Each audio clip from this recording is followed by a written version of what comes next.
There's growing evidence that Chinese soldiers 90,000 children have developed kidney stones after taking Falun Gong formula.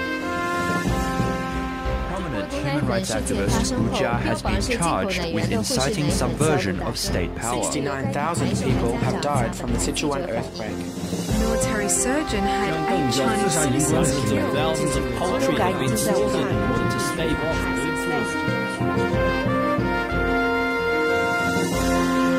Real stories, real lives, happening inside China today.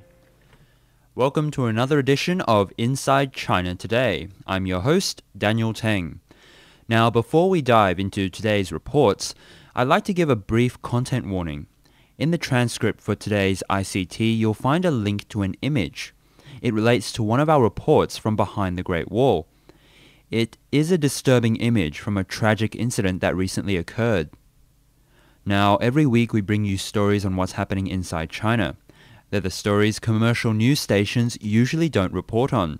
The stories of, say, dissidents being kidnapped, families being evicted, the elderly being sentenced to re-education through hard labor, just to name a few.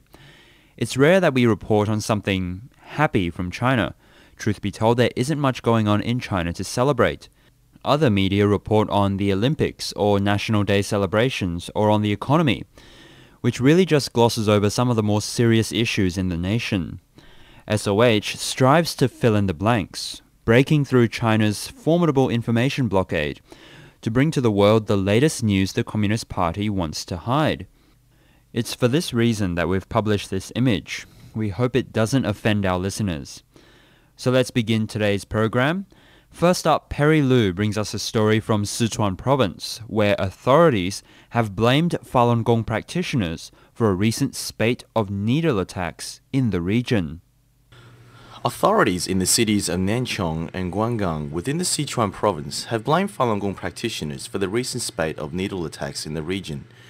Due to the public panic surrounding these incidents, a number of local Falun Gong practitioners have been detained without proof by local police. A Mr. Wu from Nanchong City told reporters, during the evening of October the 6th, an elderly lady in her 70s was arrested as a suspect to the attacks. Consequently, a crowd gathered to protest, smashing police cars. He describes the show of force by police as over the top and did not believe the authorities had correctly handled the situation. He also believes that the police had been trying to smear the reputation of Falun Gong. According to Mr. Wu, about a dozen locals have been arrested in connection to the attacks. He recalls, previously there were also attacks in Pangang. Evidence is very important in a police matter. Now Falun Gong is blamed without evidence. There must be a scapegoat, right? The government can fabricate any crime they wish to. Nothing can get posted onto the internet without censorship. The entire internet has been censored. Common citizens have a long list of complaints over a whole host of issues. They have now no place to vent their grievances. An activist in Sichuan, who wished to remain anonymous, said that by framing Falun Gong, the communist regime are aiming at inciting the public's hatred towards Falun Gong, thus facilitating its crackdown. He states, Falun Gong won't do such a thing.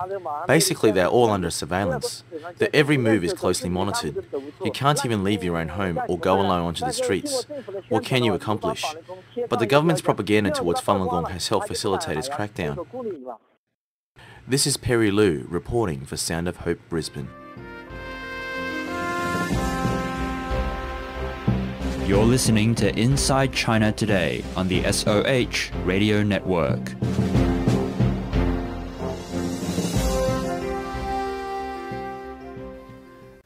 Now for the rest of today's ICT, please visit our website www.insidechinatoday.net. Thank you very much.